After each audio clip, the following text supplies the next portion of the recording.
Welcome back to Punk Rock Theologian. Today we're moving on to the Gospel of Luke. Once again, just like Mark, Luke was not one of the 12 apostles, but he was very closely connected to the early Christian church. And again, we look at the church fathers and we see evidence from Irenaeus and Tertullian dating in about the late 2nd century that this man Luke authored the book of Acts and the gospel known by his name. Justin Martyr, writing in the first half of the 2nd century, frequently quoted Luke's gospel right alongside Matthew's. So we know it existed by then, but let's take a step back because we don't know yet even who this Luke guy is. So we'll just say whoever wrote Acts clearly shared Paul's fervor and his activity. He was doing everything with him. In Acts chapter 16, the narrative suddenly switches from third person to first person. In Acts 16:10, you get, "So we decided to leave for Macedonia at once, having concluded that God was calling us to preach the good news there." And from there on, it continues like that. We boarded a boat at Troas, we landed at Neapolis, we went a little way outside of the city, and so on. This writer went from being like an investigative journalist to traveling with Paul on his journeys throughout the Greek islands, eventually to Jerusalem. He recounts joining Paul to meet with James and the elders, which means he's a direct acquaintance of Christ's apostles. Near the end of Acts, the author vividly details the sea voyage with Paul through the Mediterranean, giving specific locations, including Cyprus, Crete, the Adriatic, to Malta, Syracuse, finally to Rome. That style of specific names and locations and times is very characteristic of this author. So what do we know about Luke? Well, Colossians 4:14 says, "Luke, the beloved doctor, sends his greetings, and so does Demas." Now, this identifying Luke as a physician is significant, and it bears out in the writing. Unlike the kind of unrefined Greek that's used in the other Gospels, Luke's writing reflects a very educated style. Luke gives us the purest, most eloquent Greek of the entire New Testament. Not only that, Luke's Gospel contains specific medical terminology, words used only by Greek medical authors at the time, suggesting his background in medicine.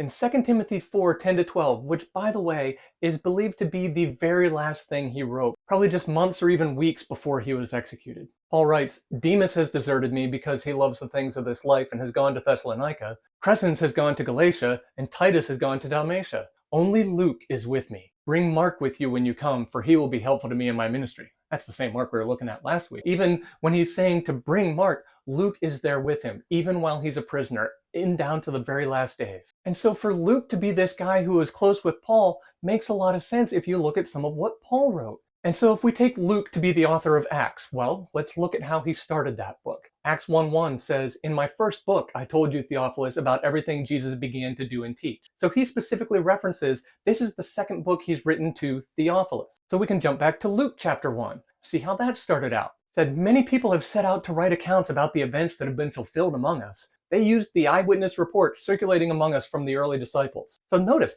this says that he is specifically setting out to get an accurate account, but he already references that there are eyewitness reports circulating. There is stuff already in writing. We'll continue at verse 3. "Having carefully investigated everything from the beginning, I also have decided to write an accurate account for you, most honorable Theophilus, so you can be certain of the truth of everything you were taught." Luke was very, very intentional and deliberate about getting the story right. He talked to the people who were there until he got to the point that he could actually be there himself, and he gets it from his own perspective. Now, the early church's confidence in the authenticity of the Gospels was not something they just took for granted, but they've defended the purity of this text and where it came from. In only the 2nd century, a guy named Marcion attempted to alter Luke's gospel and claim the Christian church wasn't reading the genuine version. You can still read Tertullian's book opposing Marcion, where he specifically names a number of churches that were founded by the apostles and then says, "I affirm then that in those churches, and not in those only which were founded by the apostles, but in all which have fellowship with them,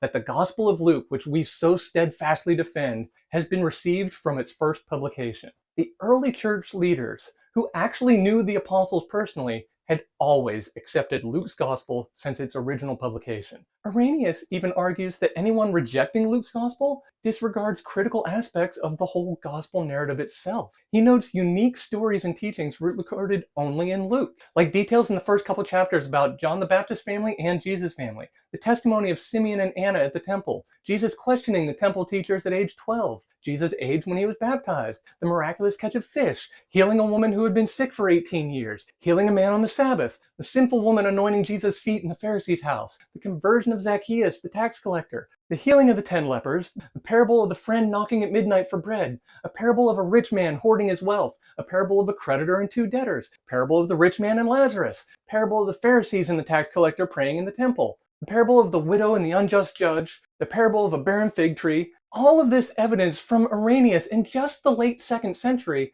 not only shows the value of Luke's gospel, but strongly corroborates that all of those stories were in Luke's gospel. It's not like this stuff was added as legend over time. The gospel that we have today from Luke is the gospel they had back then, and it had always been accepted as the original from the man who was there and got the very detailed, very carefully accurate story. That's why we can trust Luke.